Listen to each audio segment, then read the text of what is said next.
អ្វីទៅជា Mobile Banking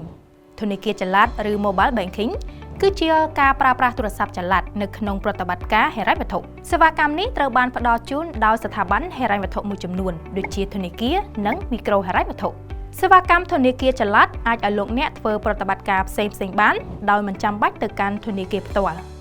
ពលគឺលោកអ្នកអាចធ្វើប្រតិបត្តិការបានគ្រប់ពេលវេលាគ្រប់ទីកន្លែងសេវាកម្មធនាគារចល័តឬ Mobile Banking អាចឲ្យអ្នកប្រើប្រាស់ចូលទៅកាន់គណនីរបស់ខ្លួនបានមានដូចជាមើលព័ត៌មាននៅក្នុងគណនីផ្ទាល់ពិនិត្យសាច់ប្រាក់របាយការណ៍ប្រតិបត្តិការចេញចូលប្រាក់កម្ចីជាដើមលើពីនេះអ្នកអាចផ្ទេរប្រាក់ពីគណនីរបស់អ្នកឲ្យទៅគណនីផ្សេងទៀតជាមួយនឹងធនាគារដូចគ្នាឬធនាគារផ្សេងនៅក្នុងស្រុកព្រមទាំងការទូទាត់បង់ប្រាក់ទឹកភ្លើងនិងសេវាផ្សេងទៀតដែលមាននៅលើទូរស័ព្ទដៃ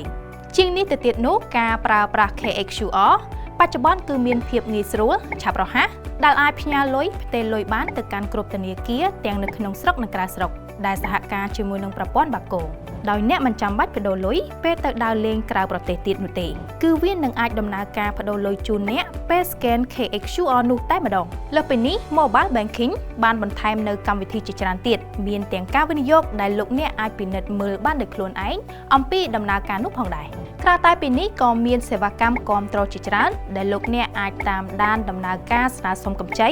តាមដានកាតមើលទីតាំងទូ ATM ក៏ដូចជាដំណឹងថ្មីៗពីធនាគារការប្រើប្រាស់សេវាកម្ម KXQR តាមរយៈ Mobile Banking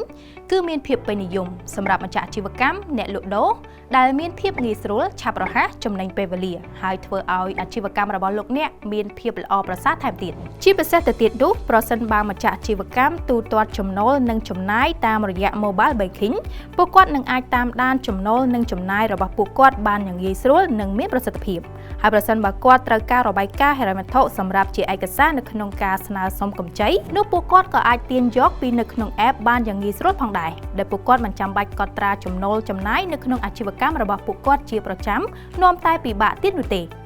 ទន្ទឹមទៅនឹងភាពជឿនលឿននេះដែរលោកអ្នកក៏ត្រូវតែប្រើប្រាស់ប្រកបដោយភាពប្រុងប្រយ័ត្នខ្ពស់ដោយមុនពេល scan ឬផ្ញើលុយទៅកាន់គណនីណាមួយលោកអ្នកត្រូវតែពិនិត្យមើលឲ្យបានច្បាស់លាស់ជាពិសេសនោះត្រង់ឈ្មោះគណនីដែលលោកអ្នកផ្ញើប្រាក់ឬទូទាត់ប្រាក់ជៀសវាងជន់ខិលខូចបន្លំ QR code ឬផ្ទេរខុសគណនី